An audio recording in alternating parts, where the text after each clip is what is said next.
saya Roka Rocky di sini. Ya, selamat datang ke channel saya Roka Rocky. Kepada mereka yang masih belum subscribe, jangan lupa tekan button subscribe kat bawah tu, sebab subscribe ni mudah dan percuma sahaja. Terima kasih saya ucapkan. Dalam video saya kali ni, kita akan buat sedikit lagi eksperimen lagi. Pasal penukaran exhaust. Kalau daripada exhaust standard, kita tukar exhaust cutting standard open atau exhaust open. Bahaya ke? Ada masalah ke? Ada orang ramai cakap, "Wih, bahaya, jangan buat." Jom kita test, betul ke?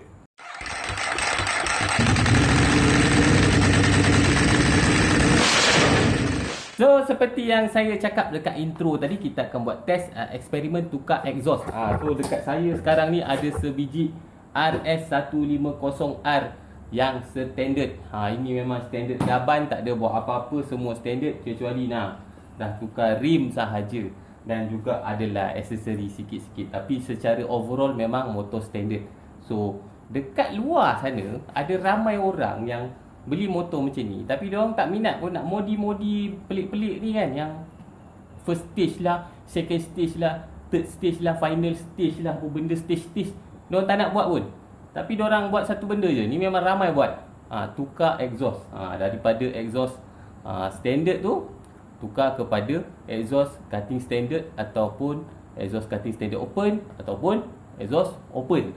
So memang ramai yang buat modi macam tu, tukar exhaust sahaja. Apa benda lain semua tak tukar. Saya sendiri pun memang dulu masa saya budak-budak pun saya selalu buat je ni.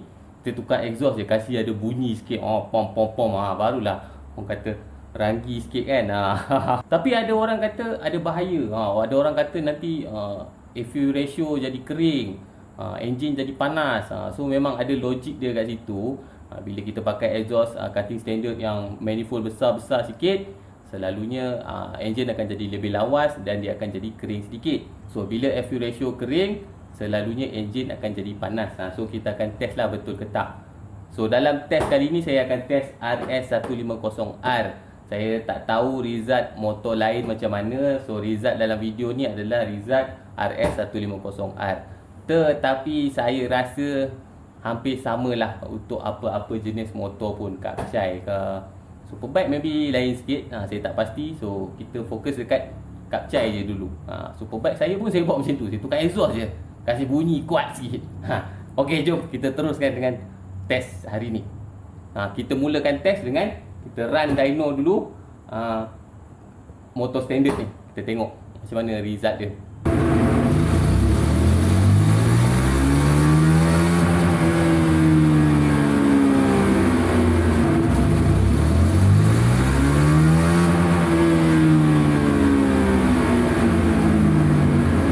Okey, ini dia result kita. Kita dah buat beberapa run tadi. So memang cantik graf motor standard ni kau tengok.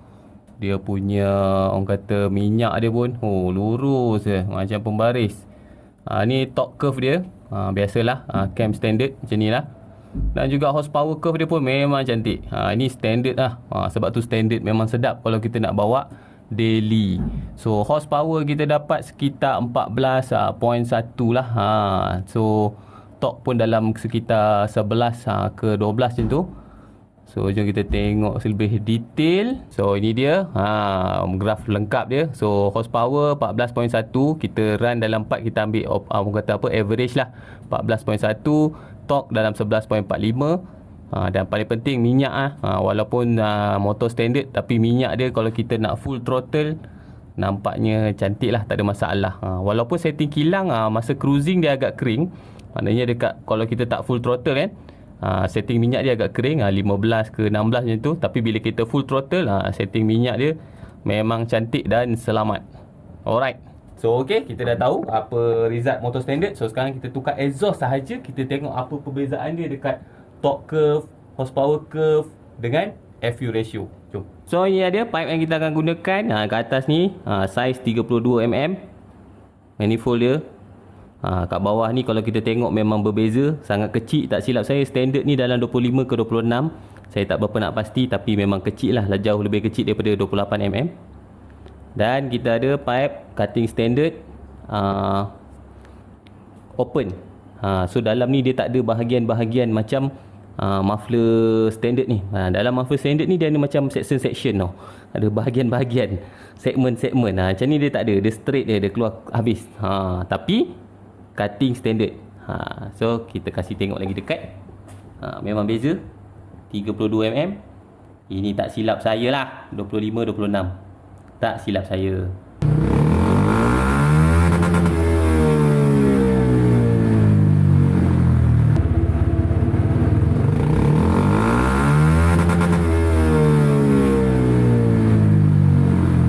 So settle sudah kita punya test. So memang ada perbezaan yang sangat ketara. Dari segi horsepower tak banyak beza sangat. Tadi 14.1 kan standard. So sekarang kita dapat peningkatan sedikit jadi 14.5 ke 14.6. So torque curve dia pun lebih kurang sama saja, cantik sebab kita pakai cam yang sama.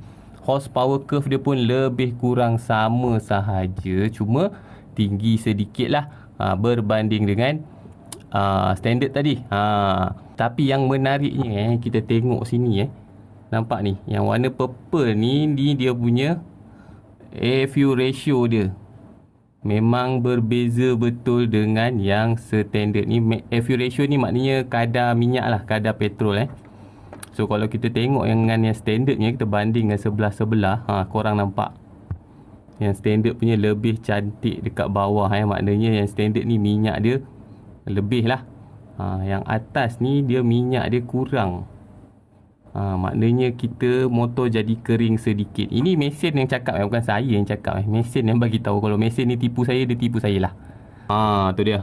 So daripada sini kita nampak lah. Kalau kita compare dengan yang standard tadi, ratio minyak kita dah tukar exhaust besar sikit ni, dia jadi kering sikit. So memang terbukti minyak dia menjadi kering sedikit. Sekarang ni ratio minyak dia dalam 14 ke 16. So kalau kita tengok standard punya pula tadi, standard punya ratio dia 12 ke 14. Maknanya dia punya minyak dia, FU ratio dia basah sikit, yang standard tadi. So memang terbukti lah. So daripada ujian tadi terbukti lah, betul lah orang kata kalau kita tukar exhaust cutting standard open, manifold besar-besar sikit, nanti enjin akan jadi kering dan juga enjin cepat panas. So betul lah, enjin jadi kering, betul. So bila dah kering memang enjin akan cepat panas lah. So persoalan dia sekarang, adakah berbahaya kita nak teruskan dengan buat macam tu je, biar je exhaust cutting standard kita tu, sedangkan kita dah tahu, mesin dah bagi tahu, bukan saya bagi tahu, mesin dah bagi tahu dah FU ratio dah kering. So selamat ke? So pada pendapat peribadi saya, kalau kita tengok dekat graf tadi ataupun data-data yang kita dapat tu, FU ratio dia dalam sekitar 14 ke 16. So 15 ke 16 ni kering, tapi dia dekat RPM bawah-bawah aja, RPM 4000 sampai ke RPM 7000. Lebih daripada 7000 tu FU ratio dia dah turun sikit jadi 14. So basah sikit lah berbanding dengan 15 dengan 16. So 14 ni orang kata borderline, ngam-ngam sui lah orang kata. So pada saya tak ada masalah sangat lah. Orang kata tak perlu nak takut sangat kalau kita tak ganas sangat bawa motor kita. Kalau kita ganas bawa motor kita, mungkin kita kena cari ECU aftermarket dan retune motor kita. Tapi kalau kita pakai biasa-biasa je, saya rasa tak ada masalah lah. Sebab bukan saya je, ada ramai lagi orang kat luar sana yang memang buat modi exhaust je, and bertahun-tahun pakai okey je. Sebab pada saya dia borderline, dekat sempadan antara bahaya dengan tak bahaya. Tapi kalau sebaik-baiknya kita cari yang basah sikit lah, 12 ke 13 punya FU ratio kan. Adakah berbahaya atau tak, itu bergantung kepada korang lah, kepada tuan motor. Sebab sekarang dah tahu apa benda yang berlaku kat motor. So korang kena buat keputusan yang bijak lah, ikut korang punya cita rasa masing-masing ataupun pendapat masing-masing.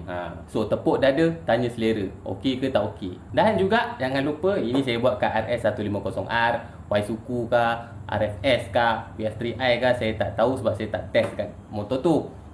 Tapi pada saya rasa sama je, hampir sama. Semua motor single cylinder kalau kita buat benda-benda macam ni, confirm result dia lebih kurang je lah. Superbike mungkin berlainan sikit. Sampai sini saja video saya kali ini. Diharap korang dapat sedikit sebanyak ilmu dan juga pengetahuan ataupun informasi baru dalam hidup korang hari ini. Okey, kita jumpa lagi di next video. Bye.